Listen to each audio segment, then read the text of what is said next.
So Valderrama is considered the Augusta of Europe, is what they keep saying. I know Brooks, DJ, this is your first time playing here, so what have your impressions been so far? I played the back nine yesterday. I thought it was fantastic.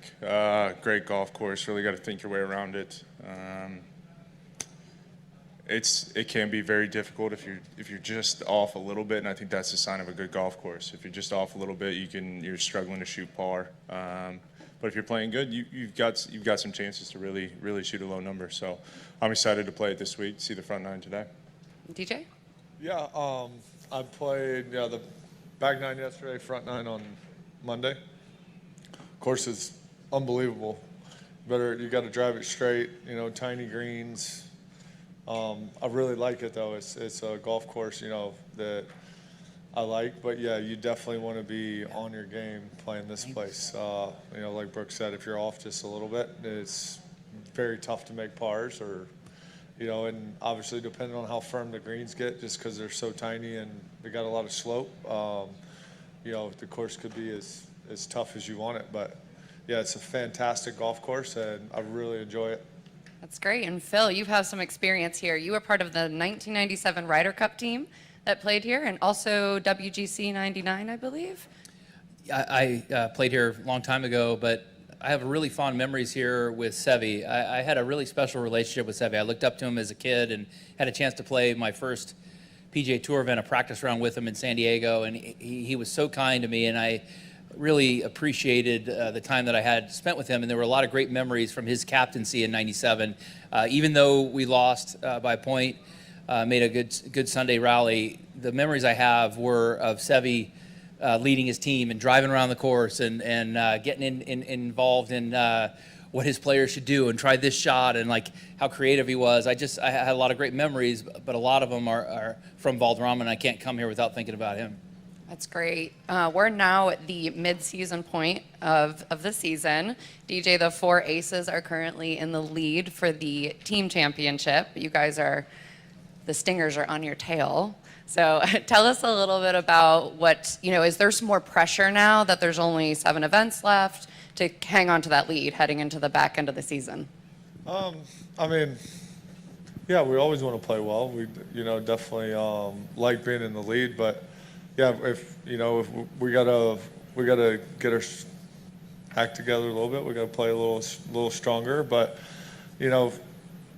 as long as all 4 guys are playing well, we're gonna compete every single week. And then I think this year we've done that pretty well, other than maybe 1 event. But we got 7 more events, and we gotta play really well if we want to win the title again.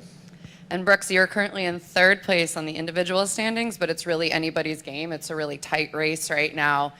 Given your career accomplishments, where would a season individual trophy kind of rank amongst all of your career accomplishments?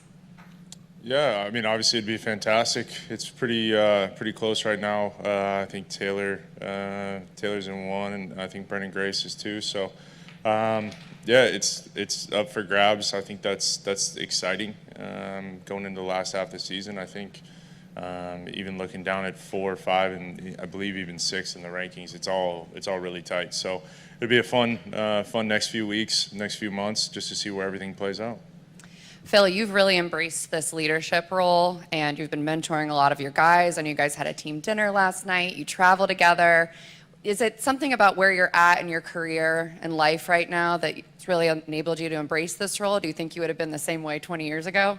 My excitement level to play golf and my enjoyment level is really at a high point because of this team element and the ability to create these relationships and the dynamic that we have. So I really look forward to coming out and playing the practice rounds, playing the tournaments, and we have a lot of fun together, like last night, getting together and having a team dinner. We all really have a great rapport and a great relationship, and it's made getting out and playing and competing really fun and giving me a new energy even at 53. Last question for you, Phil. I noticed that we are selling High Flyer capes in the merch tent. Can you tell us a little bit about the genesis of the High Flyers capes? It's aspirational, Jane. It's not for everybody, but it's a cool thing about our team, and it's the creativity of my wife Amy and what she brings. And we envision a lot of little kids, running around the golf course in capes, and that's kind of what we're hoping for, and have them dreaming about being a high flyer one day. So I know we're only a year into Live, but where it's going to be in 10, 15, 20 years is pretty exciting. Are we going to see you in a cape one day? Yeah, possibly. We'll see. Tristan, Phil, hi, good to see you again. When you talked about when you met Sevi for the first time, when you're on your rookie tournament, what sort of advice did he give you, and what sort of words of encouragement that still you remember all these years ago? It was little things like, come over here, hit this shot, and he would hit a little flop shot out of the rough. It would be playing a practice round and have him hitting a shot to a back right pin when the pin on the practice day is, front center. And he's talking about getting ready to play, compete, and to work on the shots that he's about to play in the competition. And that was, for a 17-year-old, a little eye-opening, because I'm out there trying to shoot a number and score on a Tuesday practice round, which made no sense.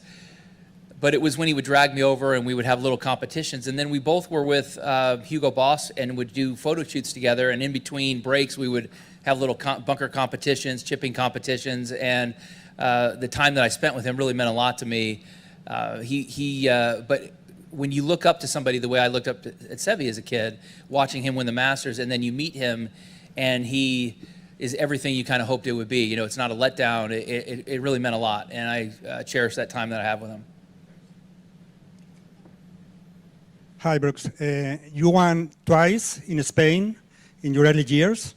And then I want to know, what do you remember of those years and how important were for your wins, your majors recently? Yeah, right. It pretty much jump-started my career, right, when I was over here on the Challenge Tour.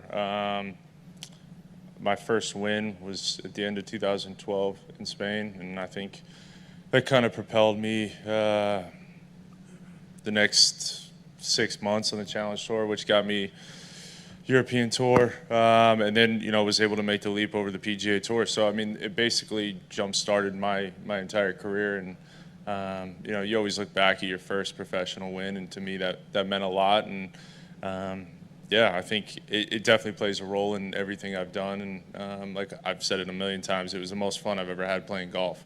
Was traveling the world those early years and learning a lot. Learning about myself, learning different countries, learning different things, and it was so much fun. So I think it played a huge part who I am today. So we've got this weekend next before the last major. I was just curious how much you've enjoyed kind of balancing the Live schedule this year with the major schedule, especially with the few countries that we've played in. It's been a pretty full schedule for me relative to what I was expecting it to be at 53. Playing 19 events this year with the 4 majors and the 14 Live events, and then playing in Saudi Arabia earlier this year. So it's been a lot of golf, but it's been fun because there's been enough breaks in between to where I get excited to get back out here. And we were talking with our teammates about how much we were looking forward to getting out here and playing practice rounds together and competing again. So there's enough of a time off in between where we get excited to get out here. And this is really a fun month for us to be over here in Europe. We've got 2 incredible Live events here this week in Valderrama, next week in London, before a little break to prepare for the British Open. So I'm expecting a lot of players that aren't in the British to qualify. And then there's a lot of players here that will be competing. And so this will be an exciting month for the Live players as we really make a push to the second half of our season. And it's been a lot of fun. Brooks, DJ, have you guys, has it been much of a difference than previous years from a scheduling standpoint?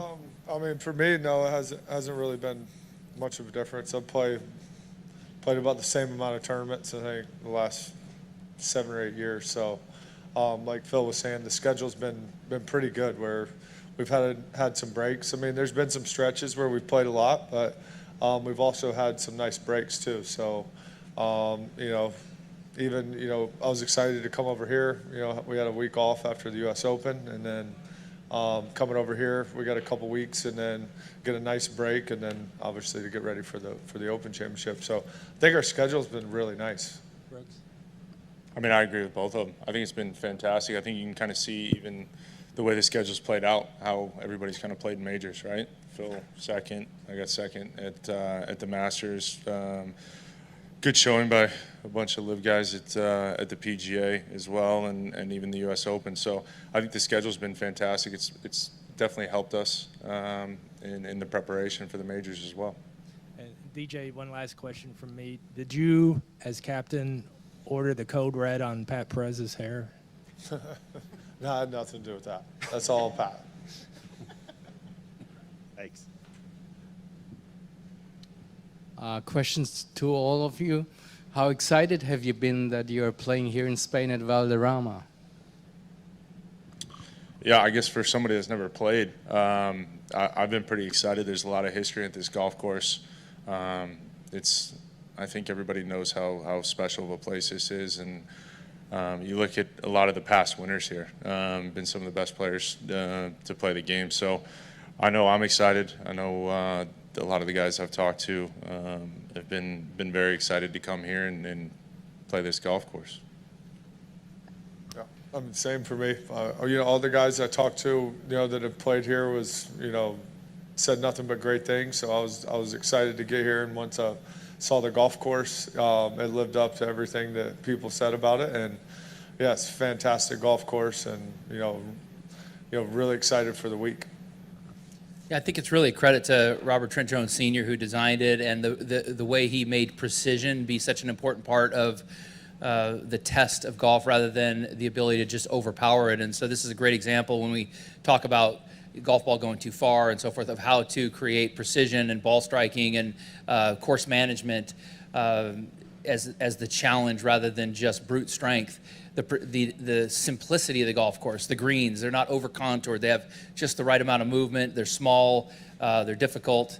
The way each holes are shaped with the trees and the fairways moving, you really have to be creative on club selection as well as shot making. It's just a great overall test. And it's not just about who hits the ball the longest, it's about who can have the most complete golf game. It's really a great golf course. With the framework agreement that was announced at the beginning of the month, it seems like most people presume that you guys want to return to the PGA Tour. Yet, just hearing you talk about how you prepared for majors and how the way the season flows, it's actually a much better way for you guys. I'm just wondering if you actually do want to return to the PGA Tour in some form or fashion.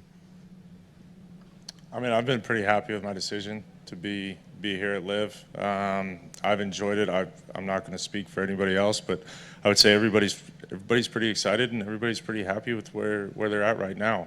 It's tough to look into the future and say, I mean, I don't have any control of what other guys do, but I know I'm happy where I'm at right now, and just take it one day at a time. I'm excited for the future. I think, with this agreement, the only thing that's going to happen is LIV's going to get even better than what it is now, which it's already great. I'm happy exactly where I am, and I'm definitely not looking to play more golf than I'm playing now. That's for sure. Phil, you had a chance to talk to us at the U.S. Open, but you wanted to wait till after. Unfortunately, you left early, so can you talk about your thoughts now? Somewhat. I mean, I think that right now we have basically an agreement to have an agreement. So there's really, and everything over the last couple of years that we've been told by Greg and everybody on LIV has come to fruition. So we have a lot of confidence in what they have been saying to us because everything has been happening, and we don't really feel the need to publicly posture our position. So there's really no need for us to talk about things publicly, but to just let it play out. One other thing, oddly, most people think that LIV is going to go away. They thought that the agreement basically said that. But you're talking about capes, you're talking about going to the future. So it seems like all of you believe that this is going to be around for a while. I think actions are a little bit stronger than words. I think if you just look at what LIV is doing and what we're doing, I think that will is more of a statement. I don't think you answered. Just specifically, do you have any interest in playing in the PGA Tour in the future? So rather than just say like yes, no, I know that I would say that all of the, from a player experience, all of the difficulties and challenges and the things that take a lot of excess of energy output throughout the week have been fixed at LIV. And so the player experience here is incredible. And I just can't envision a better scenario for me as a player than playing out here on Live. Can I also ask, I mean, you were in a lot of headlines, you took a lot of heat, a lot of criticism. When this framework was announced, did you feel any form of vindication? I would say I felt appreciation that we got to this point where we're working together, because it makes me confident with where the game of golf is headed in the future. We felt like it was going to be about 2 years roughly before we got to that point. It took a year and a half, or 6 months quicker than I thought it would be. And going forward, we're all very optimistic about where the game of golf, and professional golf specifically, is headed. Also, a lot of the changes that have been made because of Live, we're all very appreciative, both on the Live Tour as well as the PGA Tour, and we're happy for the guys out there that they're having that they're having some positive changes there as well. Swedish media here. Just curious about your opinion regarding the Ryder Cup situation and the captain role of Henrik Stenson. Is there a new situation, do you think? It's tough to speak for the European side. I mean, I think we don't really have any involvement in that, considering that we're all from the United States. So it's very tough. I mean, I think it's, to be honest with you, kind of unfortunate what happened. But I don't know. We'll see. Hopefully there's a couple of guys from Live that are playing the Ryder Cup here in 3 months. So we'll see. What's your take, Phil? Is Yeah, there a new I'm with situation Brooks. after the merge? I just can't comment on the DP World Tour. I'm not a member. I've not been part of it. I'm not knowledgeable on the ins and outs of it. I was disappointed to see the lack of support for Henrik Stenson as captain because of all he's done for the game of golf. I was disappointed to see what the Swedish Golf Federation did on, to not support him, and hopefully that stuff will start to change. But it's going to take a little bit more time, I think, to kind of iron out the agreement. But hopefully that'll all change. Is there a new situation, do you think? Hopefully. And if you have been for a little while already in Spain, have you incorporated any word in your language in Spanish that is not jamón, ham? Un poco. Un poco. She's asking if any of you. Yeah, I mean, I've learned some Spanish from my years over here when I was, 2012 to 2014, but a little rusty in it, but picking back up. Un poquito. Very little. Perfect. Thank you so much.